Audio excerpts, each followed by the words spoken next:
Buenas tardes, muchísimas gracias por estar con nosotros. A nombre de la Red Liberal de América Latina, de la Fundación Friedrich Naumann para la Libertad, del Movimiento Libertario de México y de Caminos de la Libertad, estamos muy agradecidos que nos acompañen. Tenemos una mesa de lujo, está José Torra, Ricardo López Morfi, Carlos Alberto Montaner, Emilio Palacio, Arturo Dam y Sergio Sarmiento. Como tenemos a tantas personas con nosotros, vamos a hacer rondas. Les propongo a los presentes si hacemos rondas de 5 minutos y si alguien quiere responderle al otro, podemos empezar. La idea es hablar de este libro fundamental que es Camino de Servidumbre, de qué ha sucedido, de cómo es el camino de servidumbre hoy en día y bueno, cada uno de ellos tiene la libertad de hablar de lo que guste. Entonces empezamos con José Torra, por favor. Buenas tardes y gracias por acompañarnos. Quisiera primero agradecer y rápido para no quemar mucho de mi tiempo a Caminos de la Libertad, a la Fundación Naumann para la Libertad y a la Red Liberal de América Latina por acompañarnos a nosotros. Yo soy parte del Movimiento Libertario de México y fundamentalmente yo quería hablar de lo que para mí es el capítulo más importante de este libro maravilloso, Camino de Servidumbre. Que sería el capítulo 10, y lo titula de una manera que me parece fenomenal, que es ¿por qué los peores llegan arriba? Porque la pregunta con la que abre Hayek esto, no en el texto tal cual, sino una pregunta que queda implícita es ¿quiénes son los que quieren gobernar? Existe esta creencia o este mito difundido alrededor entre la gente de que el problema con el gobierno es que ahí está la peor gente, pero que si los pudiéramos sacar y meter a la mejor gente y a la gente más comprometida, las cosas mejorarían. Ahora, la frase que aquí pone Hayek en el segundo párrafo de este capítulo 10 es: no debemos engañarnos y pensar que la mejor gente quiere ocupar estos cargos. No debemos engañarnos y pensar que la mejor gente quiere ser parte del gobierno. Y es algo que él lo pone como fundamento, o más bien con fundamento de esto da la idea de los sistemas de valores. Y habla Hayek sobre que la gente con sistemas de valores menos sofisticados regularmente es la que se pone de acuerdo más fácil. Entonces Hayek, siendo el gran demócrata que era, un gran creyente en la democracia y en la organización democrática, Hayek advierte en este capítulo sobre las falsas mayorías. Las falsas mayorías como el grupo más grande de personas que se puede poner de acuerdo. Y esto haciendo un experimento rápido en un grupo de 1000 personas discutiendo un tema, si 850 no se logran poner de acuerdo en algo y 150 sí, 150 son la mayoría, pero es una mayoría relativa y una mayoría dañina, que lo llama Hayek, es una mayoría relativa y esa mayoría en un sistema democrático imperfecto puede darse el lujo de imponer sobre los demás. Ahora, en estos sistemas y para como él configura el libro como una advertencia hacia Inglaterra por el fascismo, como advirtiendo de que no fueran a recorrer el mismo camino de servidumbre que había recorrido su Austria y su Alemania o Italia con Mussolini, la idea de esto era, el riesgo está en que estos grupos totalitarios o con intenciones totalitarias tienden a juntar a la gente con valores comunes para gobernar, para que se pongan detrás de ellos y gobiernen con ellos. Y la idea es, ¿quiénes son este grupo de gente con valores comunes? Son la gente con valores menos sofisticados, normalmente la gente menos educada en cuanto a ética. Entonces esta gente que recurre a los valores primitivos, el miedo, el odio.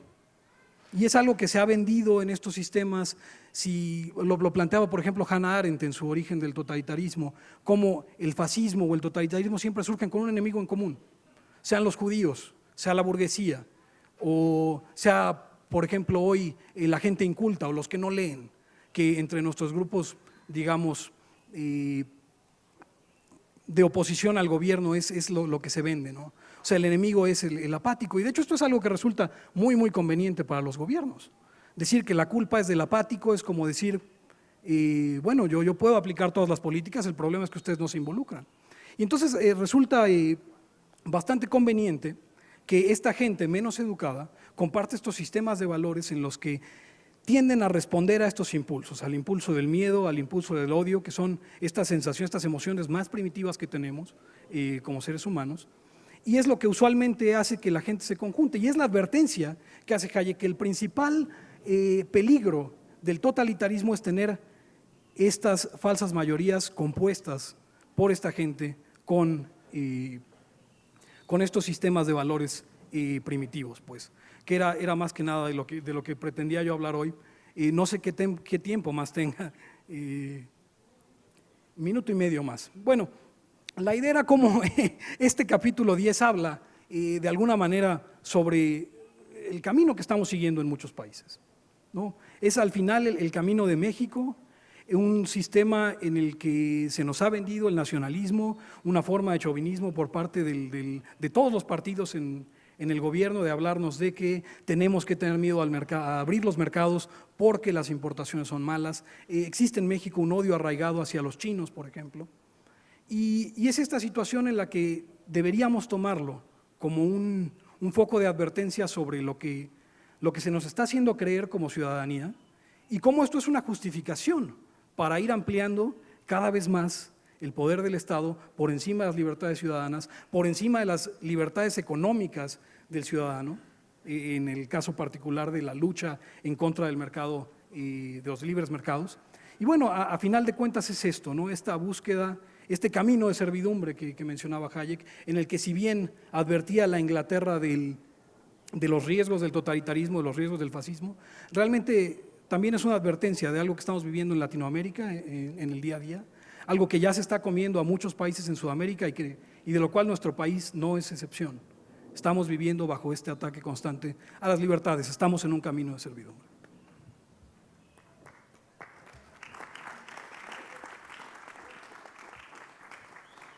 Muchas gracias, Pepe. Ahora Ricardo López Morfi, quien es director de la Red Liberal de América Latina y autor de muchos libros, con una carrera larguísima, pero mejor lo dejamos que hable. Muy bien, buenas tardes a todos. Muchas gracias por la invitación y por la distinción de poder exponer ante ustedes. Debo confesarles que para mí Camino de Servidumbre fue como un despertar, un shock muy grande que recibí en mi vida temprana, que conmovió esa simpleza que tiene las ideas de que vamos a encontrar una planificación que va a resolver los problemas de la humanidad. Cuando uno es muy joven, tiene esos entusiasmos de encontrar algo que corrija los problemas que uno ve. Y la lectura de Camino de Servidumbre fue un shock intelectual. Como supongo yo, también fue, y algo que vale la pena ver, es lo que costó publicar el libro en los Estados Unidos, el esfuerzo de Fritz Machlup para llevarlo adelante y el impacto que tiene el libro. El libro hoy diríamos viralizó, se produjo una viralización que afectó dramáticamente el debate en las sociedades más desarrolladas. Por eso me parece que es un texto que nadie debería dejar de leer, sobre todo porque ayuda a evitar terribles confusiones sobre la historia y ayuda a entender los riesgos que corre la libertad. Déjenme hacer 4 referencias al trabajo de Hayek. La primera es esa explicación que él después reiterara en obras ya más académicas sobre la compleja cuestión que resuelven las sociedades libres a través de los mecanismos descentralizados o de mercado. En el fondo, una versión sofisticada del argumento de la riqueza de las naciones de Adam Smith sobre la mano invisible. Es esa idea del enorme potencial y la complejidad de los fenómenos sociales y económicos me parece que tiene en este texto una explicación muy brillante. La segunda explicación, que a mí me parece también muy atractiva, tiene que ver con esa, digamos, con esa utopía que muchas veces uno ve en las personas de de ideología socialista sobre que si se hiciera el cambio hacia un régimen de esa naturaleza, surgiría una plétora de riqueza. Y allí también Hayek revisa la experiencia, y sobre todo la experiencia nazi alemana y los mecanismos de control de precio y todas las patologías que eso generaba. Quiero recordarles a ustedes que esta patología que denuncia con tanta profundidad von Hayek en el libro de Camino de Servidumbre, tuvo en Latinoamérica, nunca nos acordamos, pero yo quisiera acordarme hoy, una expresión muy idiosincrática. Una expresión que a veces nos olvidamos, pero yo quiero recordarla frente a ustedes. En la reunión de Punta del Este, del año 61, Ernesto Che Guevara dijo que Cuba iba a alcanzar el ingreso per cápita de Estados Unidos en 1980. Hoy, lógicamente, cualquier persona sensata diría, pero qué delirante que era. El Che yo creo que era más delirante que Fidel. Acuérdense que Fidel iba a hacer la vaca enana, que la iba a poner en el 5º piso, bueno, todas esas cosas. Entonces, pero esas alquimias nacen de esa desesperación de quererse convertir en dioses, de querer tener un conocimiento que no tienen. Y esa incomprensión de los fenómenos complejos de la sociedad humana y de nuestra limitación de conocimiento es quizá en Camino de Servidumbre donde ha sido explicada con más lucidez para el debate sobre las libertades y los riesgos que corren las sociedades libres. Lo tercero del libro que a mí me parece que yo debo destacar es ese común denominador que tiene el fascismo y el comunismo. Es odio a las ideas de la libertad.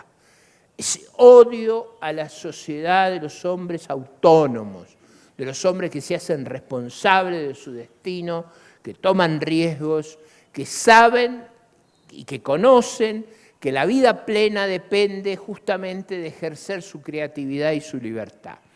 Ahí está muy clara la raíz común de la idea totalitaria. Y la idea totalitaria, si yo la tuviera que resumir parafraseando a von Hayek, yo diría, la idea totalitaria es que ellos saben más que nosotros lo que nos conviene. Y como saben más, nos tienen que esclavizar para que hagamos lo que ellos quieren que hagamos, que en general termina en una utopía sangrienta o en algo que provoca hilaridad, como el discurso del Che Guevara, el famoso discurso del Che Guevara de Punta del Este. Por último, para ponerle una nota argentina, como he hablado muy solemnemente, vamos a poner una nota de humor. En el libro, Hayek denuncia con suma claridad las características de mentira patológica que tiene el totalitarismo. El totalitarismo miente, pero miente no por oportunidad, miente patológicamente. Está en su naturaleza mentir. Ustedes saben que en Argentina hemos tergiversado las estadísticas de precio, las estadísticas de pobreza, las estadísticas de indigencia, las estadísticas de cuentas nacionales, de PBI, hasta del comercio exterior. Ustedes se imaginan que la del comercio exterior es una gran tontería tergiversársela porque es muy fácil armarla desde los otros países. No hemos logrado todavía tergiversar las estadísticas de peso. Yo estaría muy interesado para lograr dialogar con mi cardiólogo en términos más razonables. Pero quiero terminar con una nota que es una nota muy triste para mi país y para mi gente, pero que es una nota graciosa. Hemos tergiversado las cuentas de producto y ustedes saben que hemos emitido bonos ajustables por el nivel de crecimiento del producto. Aunque ustedes no lo puedan creer, estas versiones autoritarias en países subdesarrollados hemos tergiversado las estadísticas, pero no para pagar menos, hemos pagado más. ¿Ustedes se imaginan mentir para perjudicarse? Eso yo creo que es la mentira patológica, elevada al nivel de la estupidez. Espero haberlo ayudado y motivado a leer a Hayek de nuevo. Muchas gracias.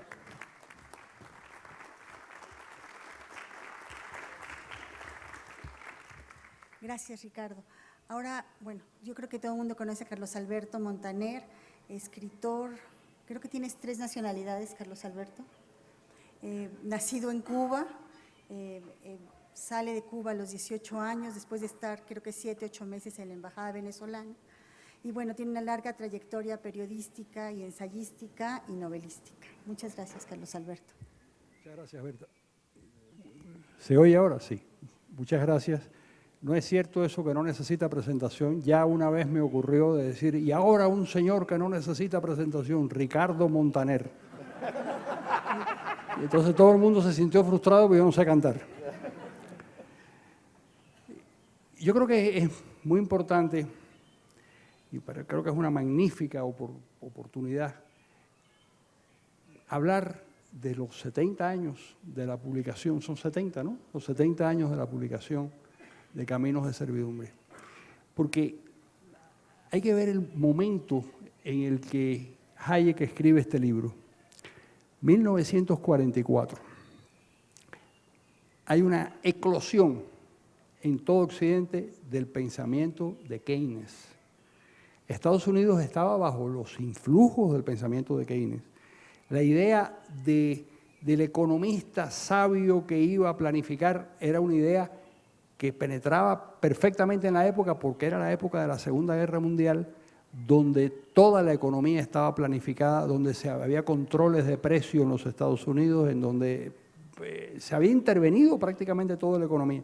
No es extraño que al año siguiente, 1945, Winston Churchill, después de ganar la Segunda Guerra Mundial, perdiera las elecciones y ganara Clement Attlee en Inglaterra, donde se publica este libro.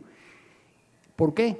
Porque los ingleses, como todo Occidente, estaban convencidos de las ventajas del socialismo y de las virtudes del socialismo.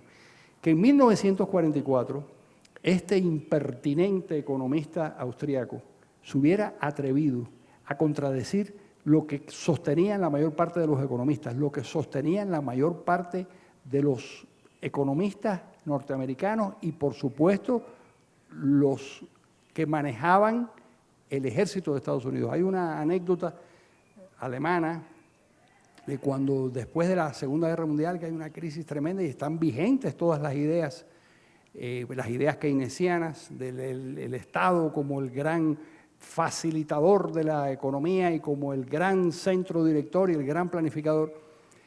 Y Alemania estaba en medio del desastre horroroso de la guerra, habían perdido la guerra, año 48, una crisis horrenda, y los interventores norteamericanos llaman a un economista liberal que era Ludwig Erhard, que había leído y que había participado junto con Hayek de toda la teoría de los economistas austriacos y que sabía la importancia y el valor de la libertad.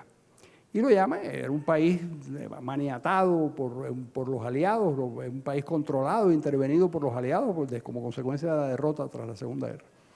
Y entonces el jefe de los economistas norteamericanos, del ejército norteamericano, le dice a Erhard, mire, señor Erhard, usted va a hacerse cargo de la economía alemana, aquí hay unos ciertos controles, le advierto que la situación es tan mala que ni siquiera hay suficientes ataúdes para enterrar a los muertos, porque la crisis es muy grande. Todo estaba planificado en ese momento, estaba bajo el control de los grandes planificadores.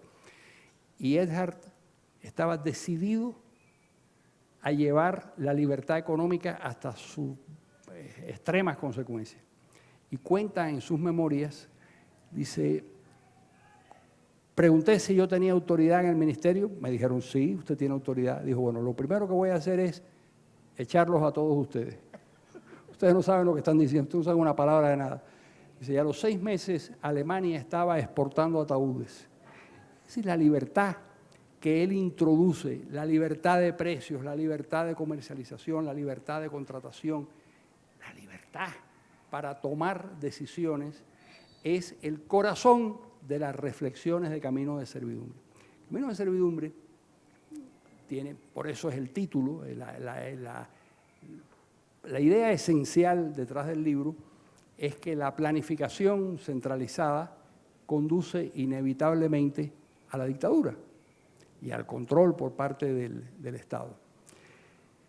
Que no se trata, y yo creo que Ricardo algo ha dicho de esto, que no se trata de la voluntad de unas cuantas personas dispuestas a subyugar o de alguna manera controlar la actividad de otras personas, que también hay algo de eso, pero que es sencillamente la planificación, la idea de que hay unas personas que lo saben todo y que saben lo que debemos ganar y cuánto deben venderse las cosas y que hay que producir, que todo eso es una idea descabellada. La idea de que detrás del mercado lo que hay es la libre voluntad de muchísimas personas que toman decisiones, porque es verdad, y ese es un razonamiento de Hayek en el que yo tengo mis dudas, es verdad que 850 personas de 1000 no se ponen de acuerdo, pero en el mercado, con cada una de las decisiones que va tomando cada cual, se va construyendo una enorme ecuación que nadie puede entender del todo, que nadie puede comprender del todo, pero que asigna los precios y asigna la riqueza de una manera mucho más inteligente y genera las posibilidades de crear riqueza. Eso está muy bien pensado y muy bien dicho por estos pensadores de la libertad económica y del liberalismo económico. ¿En qué yo creo que, bueno, efectivamente decir en 1944 eso era muy arriesgado? Había que esperar muchos años a que fracasara todo ese experimento socialista del keynesianismo o de las distintas variables del socialismo. Es verdad que Keynes lo que trataba era de salvar la economía libre y la economía democrática, pero la trataba de salvar con mecanismos de control y con la idea, a mi juicio equivocada, de que manipulando el presupuesto del Estado se podía de alguna manera determinar el crecimiento de las sociedades que se enfriaban o se calentaban de una forma arbitraria, pero de esa forma arbitraria conseguía el mejorar de manera permanente a la sociedad, dotarla de pleno empleo y conseguir que no se produjeran los ciclos de crisis. Bueno, todo eso se demostró en la práctica que no era verdad, pero fueron necesarios del 44, 54, 64, 74, 30 años para que les reconocieran a Hayek el valor de sus ideas y el hundimiento de las ideas del socialismo, que se había producido en la década de los 50 y en la década de los 60. Como resultado de estas ideas socialistas surge la CEPAL, surgen las ideas del Estado que va a proteger a la industria nacional, no el comercio, no el comercio libre, no la libertad económica, sino el control por parte de los comisarios y de los funcionarios. Pero todo eso fracasa, y fracasa en la década de los 60. Ya en el 74 le otorgan el premio Nobel, que me parece que es un acto de justicia, pero además es el reconocimiento de que las ideas principales de Hayek han funcionado y tienen razón. ¿En qué no estoy totalmente de acuerdo con Hayek? En su opinión, dicha varias veces, de que la planificación centralizada y el Estado poderoso conduce inevitablemente hacia dictaduras. No es cierto. El Estado sueco fue un Estado en donde primordialmente funcionaron las ideas del socialismo democrático hasta 1992. En 1992 hizo crisis el Estado sueco, tuvieron una inflación del 500%, tuvieron un alto nivel de desempleo, tuvieron una crisis tremenda. Pero como funcionaban los valores democráticos en esa sociedad, espléndida sociedad en otro sentido, tuvieron la capacidad de utilizar los recursos del pensamiento liberal para modificar el estado de bienestar sueco. E introdujeron mecanismos de libertad, introdujeron los vouchers, introdujeron al individuo en la economía. Los individuos empezaron a tomar las decisiones de dónde querían educar a sus hijos, de cómo querían curarse. Se redujo la presión fiscal, entendieron que era una superstición total la idea de que el desarrollo sueco se debía a la presión fiscal o que el igualitarismo, o de alguna manera la falta o la menor o la mayor equidad era la consecuencia de la presión fiscal. Se dieron cuenta de que efectivamente era un país mucho menos desigual que otras naciones, pero no como consecuencia de la presión fiscal que los estaba matando, sino como consecuencia de que habían desarrollado un tejido empresarial de primer orden. Y como consecuencia de que existía ese tejido empresarial de primer orden, se podían pagar unos salarios muy altos y la desigualdad se reducía. Es decir, la clave estaba en la combinación de libertad, de empresa, de abrirle los brazos a los emprendedores, y cuando todo eso funcionaba de una manera adecuada, se producía el milagro del desarrollo. Que no es exactamente un milagro, es un mecanismo. Y todo eso se lograba con los mecanismos del pensamiento liberal y fueron capaces de rectificar. De manera que Hayek tenía razón en todo, menos en la idea de que era inevitable el triunfo del totalitarismo y cuando se transitaba en el camino del control económico. Una sociedad podía rectificar si tenía los valores democráticos. Y lo empezaron a hacer.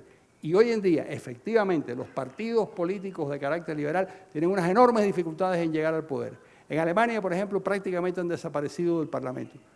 Pero las ideas liberales han conseguido preñar a la mayor cantidad de partidos políticos. Los socialistas españoles, en general, las ideas primordiales del pensamiento liberal tienen una vigencia extraordinaria como consecuencia del enriquecimiento progresivo de ese pensamiento. Gracias.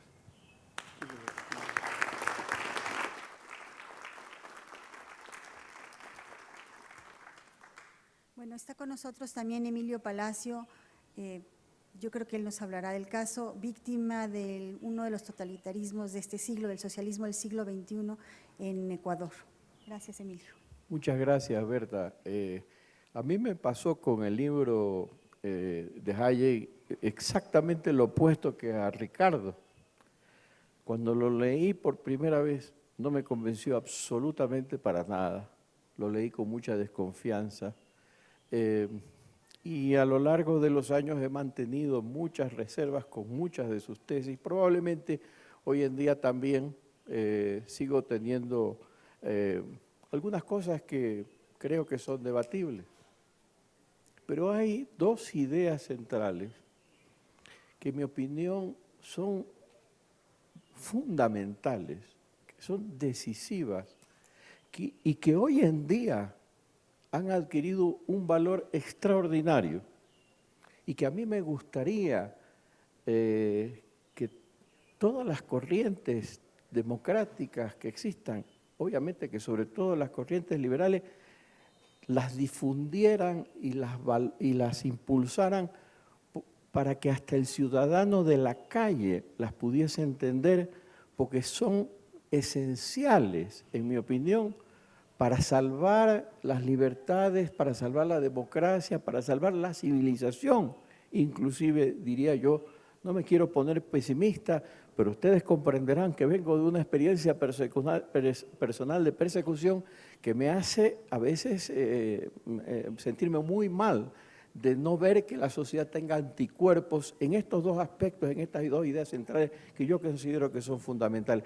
Que tampoco es que necesariamente esto que estamos acá hablando sea de Hayek, también hay que decirlo, ya lo habían dicho otros autores antes, pero el talento de este hombre fue haberlo sintetizado, haberlo encontrado el núcleo de la idea y haberlo manifestado de una manera muy bien expuesta.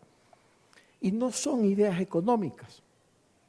Para mí lo fundamental, como yo lo veo, no son ideas económicas. Esto de que si la libertad o la planificación, cuál es más eficiente económica, es una discusión, está muy bien, me parece muy importante, pero no es lo que a mí me conmueve, me sacude y que creo que deben ser hoy en día levantadas como antorchas fundamentales. El Estado es una cosa muy peligrosa. Es muy peligroso el Estado, es un monstruo con el que tenemos que convivir necesariamente. ¿Por qué? Porque transforma a los seres humanos. No sé qué tiene, yo lo vi y lo he visto varias veces en el Ecuador, los transforma completamente. Y entonces no es que sean buenos o malos, pongamos a los buenos, saquemos a los malos y pongamos a los buenos, como decías tú, porque hasta el mejor que llega allí, no sé qué le ocurre en la cabeza, no sé qué le pasa, como que empieza a ver el mundo de otra manera. Y si además al Estado le damos el control de la economía, entonces, madre mía, no hay quien nos salve. Porque además de que tiene el monopolio de las Fuerzas Armadas, además de que tiene el control de juzgar nuestras vidas, nuestra conducta en la sociedad, puede manejar la economía, entonces ya es un caballo desbocado de una peligrosidad terrible. Yo creo que el ciudadano hoy en día desesperado, porque fue muy maltratado en el periodo anterior, hablo sobre todo del Ecuador, los gobiernos en los periodos anteriores de mi país manejaron muy mal mi país, busca un salvador. Y alguien le dice, el Estado es el salvador. Y claro, como lo que está mal es la economía, entonces yo voy a manejar la economía. Y no se dan cuenta de que le están dando a una cosa monstruosa un poder que lo vuelve más monstruoso todavía. Entonces sí, podrán venir los economistas y discutir que si un poco más de regulación, un poco menos de regulación, ok, todo está muy bien, pueden hacer todas las sugerencias que se quieran, pero siempre con la advertencia de que mientras más poder le demos al Estado, más riesgo estamos corriendo, porque le estamos dando, además del monopolio de las armas, el monopolio del dinero, de la producción de la economía, y ya esa suma de esas dos cosas es un peligro terrible. Y la otra idea, que tampoco es económica, en mi opinión, pero que es fundamental.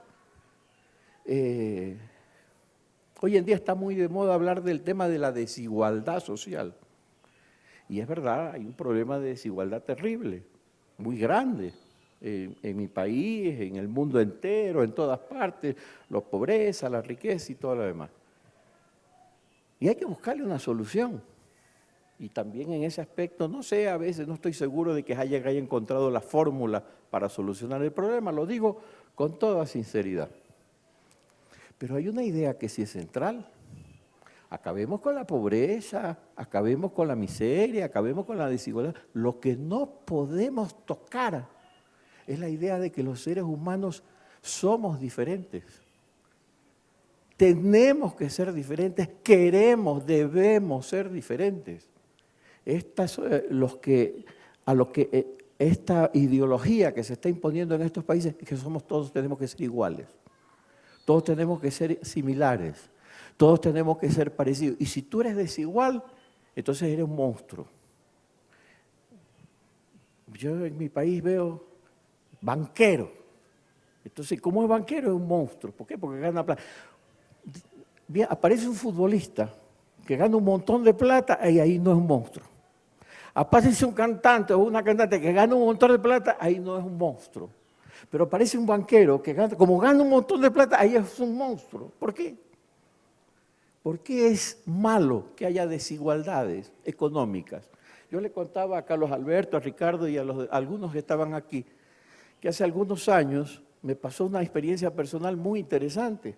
Yo salía de mi casa y en el frente estaban construyendo una vivienda. Y cuando construyen una vivienda en el Ecuador, se suele tener ahí un guardián, que generalmente es una persona muy, muy pobre.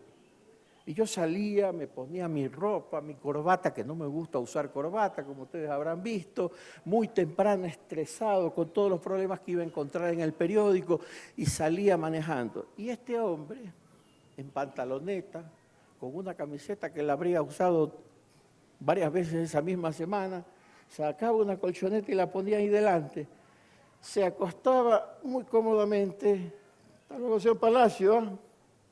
Y yo varias veces me pregunté, ¿quién es más feliz? Yo, que estoy estresado todo el día, peleando contra un montón de monstruos que son los que tienen el control del Estado y quieren controlar nuestra vida y quieren controlar nuestra economía y tienen el monopolio de las armas, o este hombre que eso no le importa y que está muy tranquilo y que es mucho más pobre que yo. ¿Por qué tiene que venir alguien a decir, él no es feliz? Él no es feliz, tiene que ser él, lo vamos a hacer feliz de esta manera. Por supuesto, yo creo que las sociedades tienen que tener un nivel hacia abajo cada vez más alto. Debemos subir, y ahí viene Hayek y dice, la manera de lograr eso es otra. Bueno, puede ser, es una fórmula. Yo no soy economista, así que no me gusta meterme mucho en esas discusiones. Lo que sí creo yo es que no se le puede imponer a la gente el concepto de felicidad. Y eso me parece que es la segunda gran idea que yo con el tiempo he ido valorando. Estas dos cosas. El Estado es un peligro. Por definición es un peligro. No es que a veces es peligroso, depende de quién está. Siempre es un peligro. Y mientras más poder, más peligroso. Y la segunda, los seres humanos debemos ser desiguales, debemos ser distintos. Yo quiero ser distinto a las demás personas y lo que debemos buscar es, sí, un mínimo de común denominador y de ahí para arriba, pues, el que le guste vivir en palacios y lujo y yates y lo que quiera tener que lo tenga, ese es el problema de él. Habemos algunos que a lo mejor con menos nos sentimos más felices y algunos que se sienten con menos que yo todavía se sienten más felices todavía. Y bueno, dejémosle esa libertad. Esas dos cosas terminé cuando ya tengo 60 años, volviendo a leer el libro y diciendo, bueno, la verdad es que hay que reivindicarle a este hombre esas dos cosas. Y esas dos cosas no son cualquier vaina. Hay ideas límites que marcan a las ciencias exactas. Por ejemplo, la velocidad de la luz no puede ser superada por ningún fenómeno del universo. Todas las ciencias sociales exactas se atan alrededor de ese concepto, por ejemplo. Yo creo que en ciencias sociales estas dos ideas son similares. El Estado es un peligro. No podemos entregarle la economía al Estado y los seres humanos no somos diferentes, eso deberían tener, y el ciudadano de la calle debería manejar estos dos conceptos. Muchas gracias.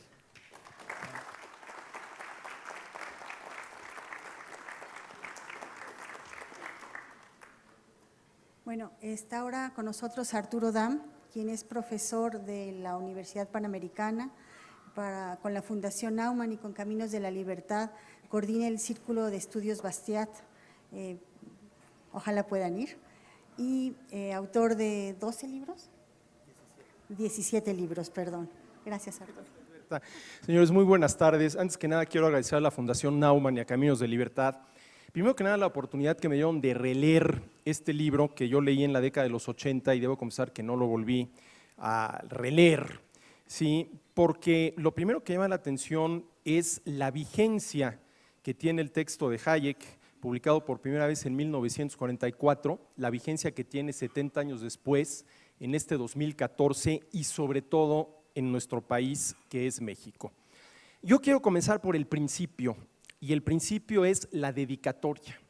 En la dedicatoria dice Hayek, a los socialistas de todos los partidos. Y lo interesante del caso es que hoy es difícil encontrar un solo partido político, inclusive muchos que se consideran partidos liberales, que no sean socialistas, sobre todo si por socialista entendemos el creer que uno, el socialista, tiene derecho de disponer, como crea más conveniente, de la propiedad de los demás. Yo recuerdo hace algún tiempo tuve una discusión con algunos amigos panistas, cuando estaban en el gobierno, porque les decía que ellos eran el socialismo inteligente. ¿Y cuál es el socialismo inteligente? El que ya entendió que para redistribuir más lo que conviene es que el pastel crezca más y que para eso hay que dejar que funcione el mercado. Pero lo que no acaban de entender es la relación que hay entre la libertad individual y la propiedad privada. Y la propiedad privada es la condición de posibilidad de la libertad individual. Y en ese sentido, hoy en día estamos transitando por caminos de servidumbre,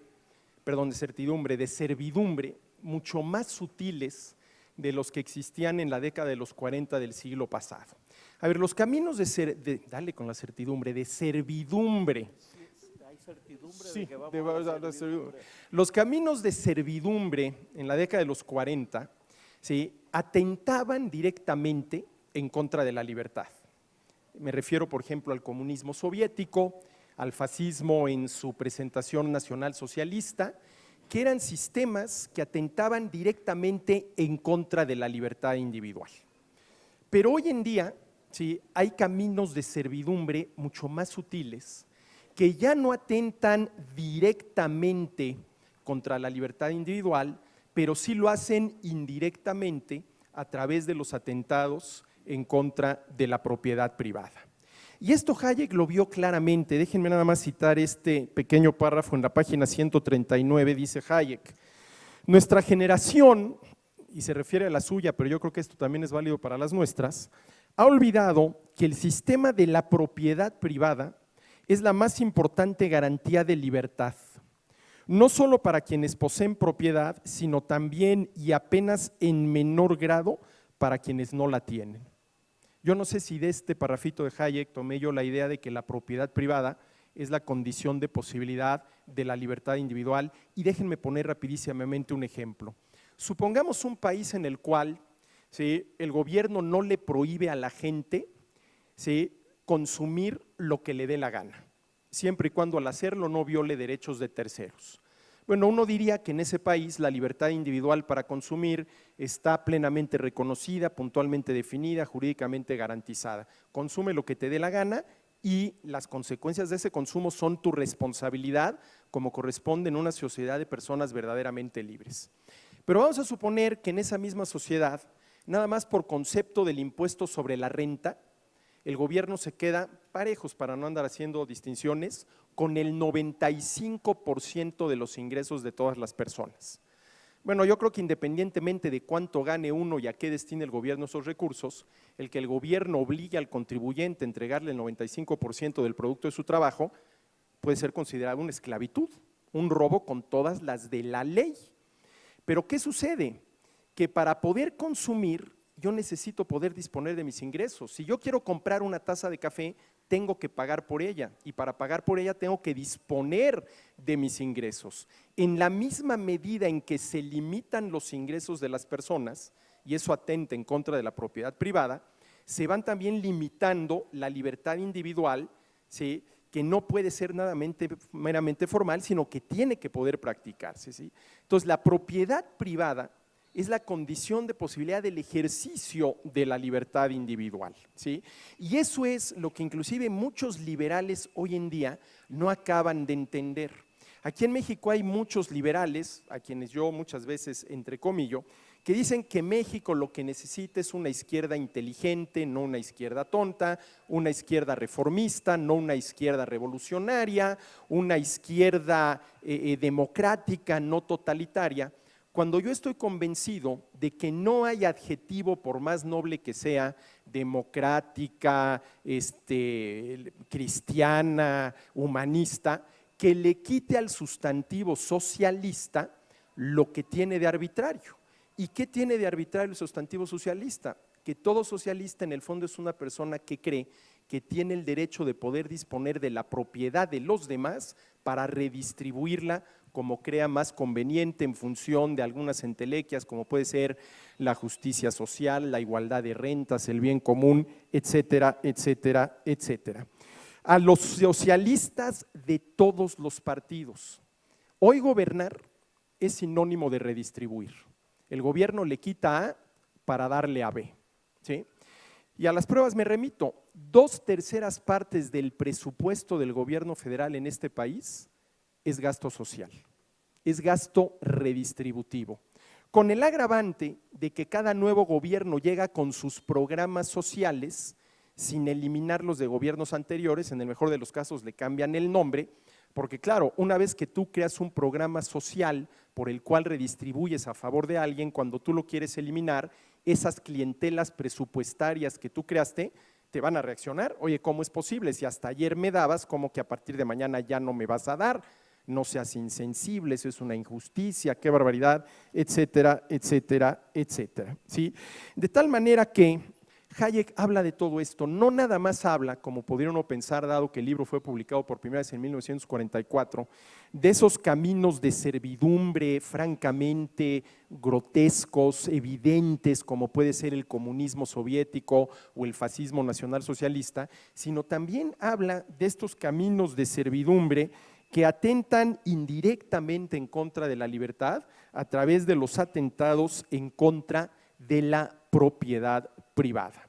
Eso Hayek aquí lo señala de manera muy clara, tiene clara la idea de que la propiedad privada es una condición indispensable para poder ejercer en la práctica la libertad individual, ¿sí? Y hoy en día, insisto, el problema es que gobernar se ha vuelto sinónimo de redistribuir, ¿sí? En ese sentido, prácticamente todos los partidos políticos, en ese sentido, insisto, son socialistas, ¿sí? Y esos son los caminos de servidumbre a los cuales nos están obligando, porque créanme que yo voluntariamente no lo hago, déjenme decirlo y lo repito una vez más. Por ejemplo, yo no pago impuestos, a mí me los cobran, que es muy distinto, ¿no? Y bueno, los acabo pagando por razones obvias, ¿no? Pero así que ya soy, qué contento mes tras mes pago mis impuestos, definitivamente no. A mí me obligan a transitar por ese camino. Y retomando lo que decías, ¿cuál es el principal problema con cualquier gobierno? Que la esencia del gobierno, el principal poder de cualquier gobierno, aquel sin el cual a los 15 días dejó de existir, es el poder de obligar al contribuyente a entregarle parte del producto de su trabajo, que en eso consiste cobrar impuestos. Gobierno que no puede hacer eso, a los 15 días deja de existir. Y luego, derivado de ese poder, al final de cuentas, el poder del gobierno es el poder de limitar la libertad individual y la propiedad privada, algo que si se va más allá de los límites que, por ejemplo, han señalado desde siempre los liberales, hace que ese gobierno se convierta en un gobierno dictatorial, en un gobierno totalitario, aunque muchas veces ni siquiera nos demos cuenta de ello. Yo los invito realmente, porque para mí hoy en la mañana que me dediqué a releer a Hayek fue una sorpresa decir, oye, pero qué actualidad del libro, porque inclusive para el caso de México, déjenme nada más en el caso de México citar lo que dice Hayek en la página 64, ustedes saben que bueno, ahorita estamos aquí en México con el tema de la competencia, hay que elevar la competencia, esa es una de las funciones de las reformas estructurales, las leyes secundarias. Dice Hayek, si la competencia ha de actuar con ventaja, requiere una estructura legal cuidadosamente pensada, ¿sí? Cuidadosamente pensada, ¿sí? Y yo me pregunto hasta qué punto nuestros legisladores encargados de todas las leyes secundarias, muchas de las cuales tienen como objetivo crear más competencia, lo están pensando cuidadosamente. Realmente hay que leer a Hayek, yo creo que el mejor, ¿cómo le podríamos llamar?, homenaje que se le puede hacer a Hayek es volver a leer este libro, que es un libro que se lee fácilmente y es un libro, insisto, de una actualidad, sobre todo para el caso de México, que verdaderamente llama la atención. Muchas gracias.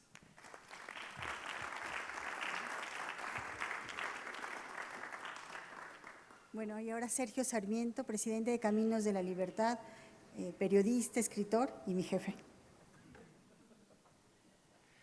Bueno, en primer lugar, gracias por estar aquí. Yo crecí en un tiempo en el que no se suponía que uno leyera a los economistas de la escuela austríaca. ¿Por qué? Porque se suponía que eran reaccionarios. Me sorprendió que tengo un hijo que graduado en economía de Oxford, que todavía ahora se sigue enseñando este dogma. No hay que leer a los economistas de la escuela austríaca porque son reaccionarios. Por eso cuando alguien, un estudiante en México, en Oxford, en Harvard o en cualquier universidad, tiene la oportunidad de leer a Hayek o a von Mises, se sorprende porque encuentra una discusión completamente distinta. ¿Por qué es importante un libro que se publicó hace 70 años? Me parece que esta es la pregunta más importante que nos podemos hacer en este momento. ¿Saben qué? Hay mucha gente que no me alcanza a ver. Me voy a poner de pie, si quieren cámaras y todo, porque pues, es muy difícil que nos vean. ¿Por qué es importante un libro que se publicó hace 70 años?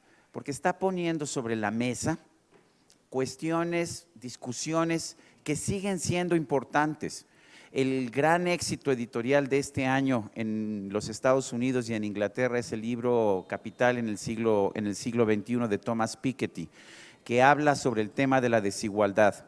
Y fundamentalmente está tocando también uno de esos temas fundamentales que Hayek puso sobre la mesa hace 70 años. Y hay preguntas muy importantes que además no hay que responder con un dogma, porque no se trata de leer a Hayek y decir, bueno, aquí está el dogma del señor Hayek y tenemos que aceptarlo. Uno de los temas fundamentales que trata en Camino de Servidumbre Hayek es, ¿realmente puede haber un socialismo democrático? Ya lo mencionaba Carlos Alberto. ¿Realmente es inevitable que un régimen socialista nos lleve a un régimen totalitario? Yo creo que es una pregunta interesante que hacer. La respuesta políticamente correcta en México es por supuesto que no. La respuesta políticamente en Europa es por supuesto que no. Yo no tengo respuestas dogmáticas. Carlos Alberto nos plantea pues una situación que hemos visto gobiernos en los países nórdicos que han combinado algunos aspectos de la libertad personal, de la libertad política, con aspectos del control sobre la economía y sobre todo de muy altas tasas de impuestos. Pues vale la pena examinar esta cuestión más cuando Thomas Piketty nos dice que la desigualdad está subiendo y que la forma de evitar la desigualdad es muy sencilla, son impuestos confiscatorios, un impuesto a la riqueza que acabe con la riqueza en un determinado número de años y un impuesto al ingreso de 80% o más que haga que la sociedad pueda ser equitativa, que la sociedad pueda ser igual. Lo que nos planteó Hayek hace 70 años, en un momento en que Estados Unidos tenía un impuesto sobre la renta del 80%, en un momento en que Inglaterra estaba a punto de subir también su impuesto sobre la renta y que lo llevaría de hecho a más de 90%, por supuesto que tenemos que preguntarnos si realmente tenemos una situación así, si realmente se pueden preservar las libertades individuales en un régimen socialista o bajo qué tipo de régimen socialista. Yo creo que son las preguntas fundamentales que tenemos que hacer. Y bueno, ¿cuáles son las respuestas? La respuesta de Hayek es: el socialismo inevitablemente lleva a un régimen totalitario. Esto es algo que no es una respuesta políticamente correcta.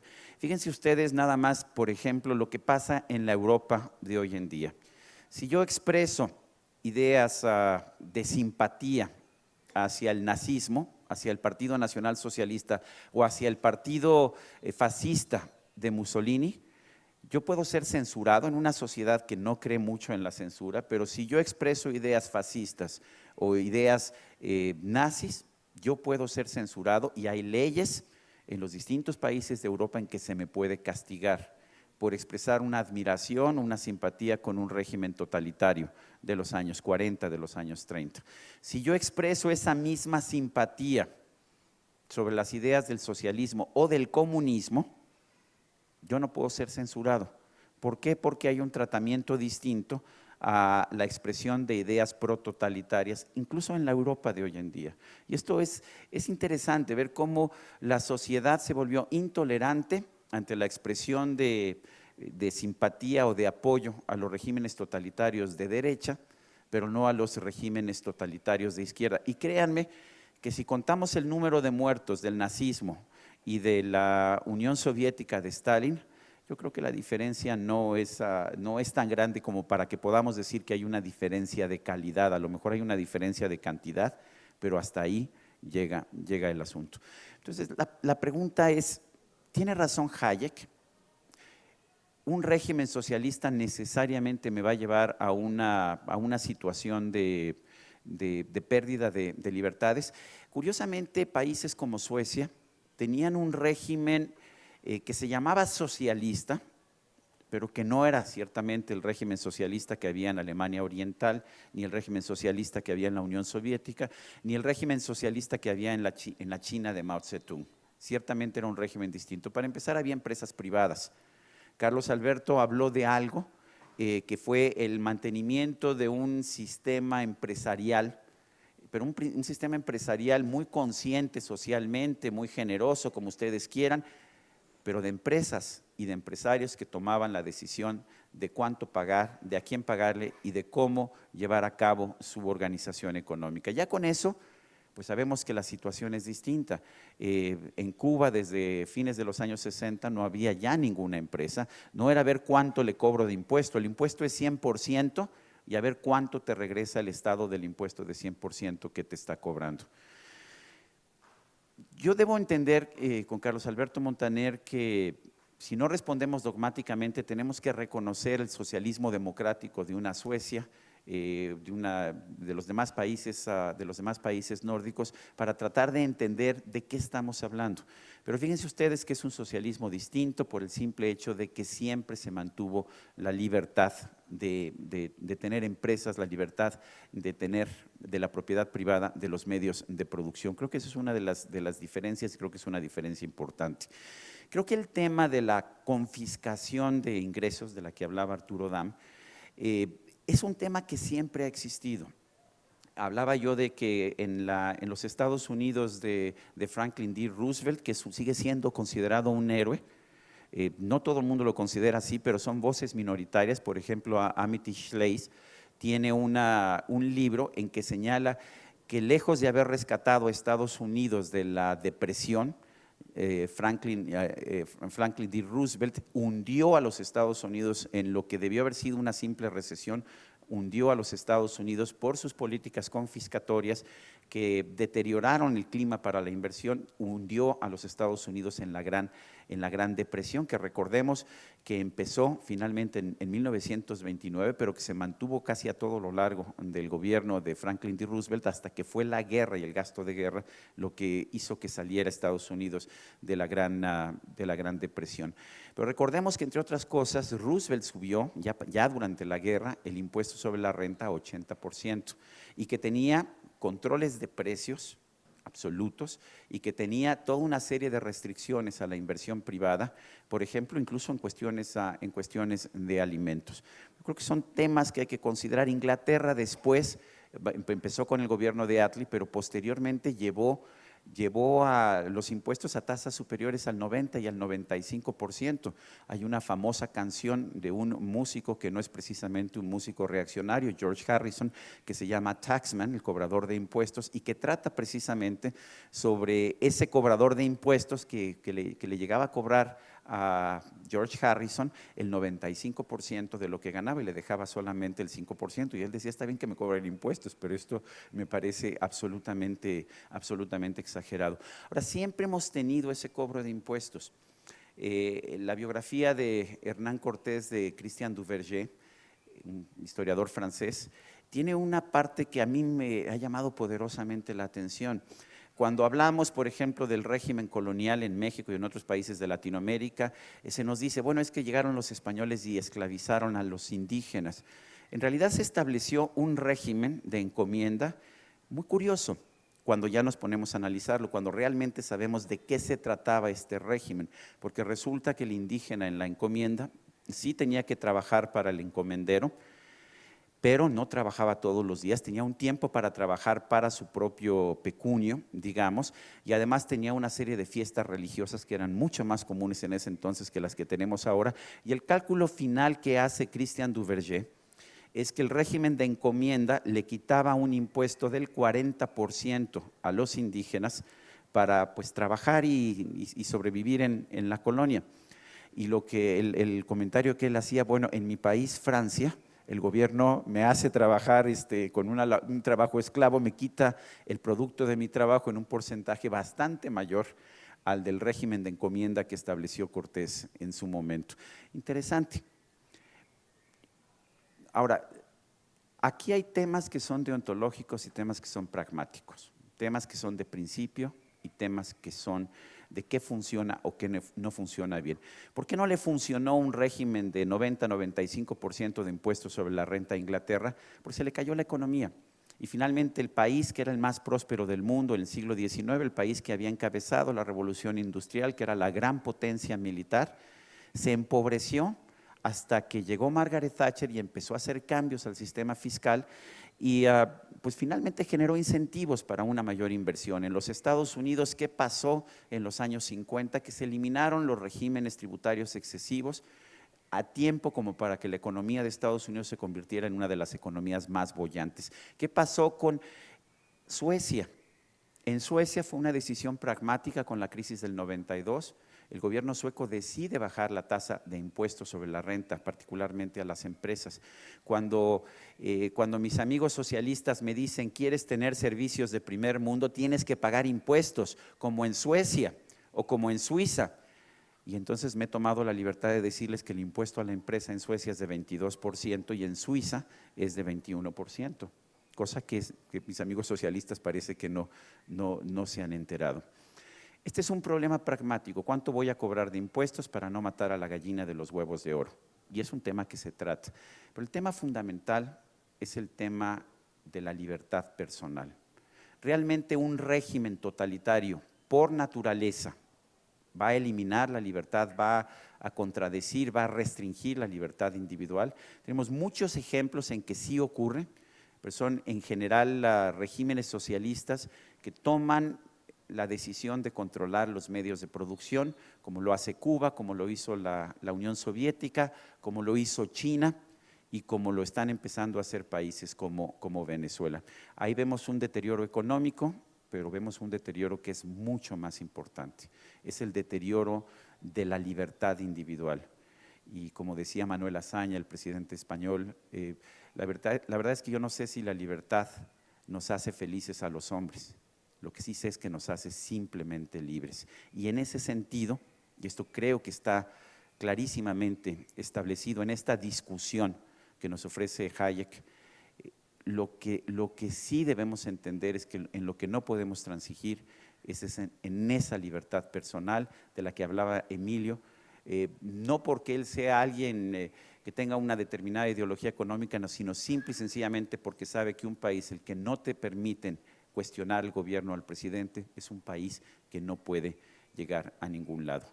Me da mucho gusto que estemos leyendo a Hayek a 70 años de la publicación de Camino de Servidumbre, que lo estemos haciendo en un momento en que la gran discusión en el mundo es libertad por una parte, igualdad por la otra parte, incluso diría yo, combato la pobreza o combato la desigualdad, porque son dos cosas completamente distintas.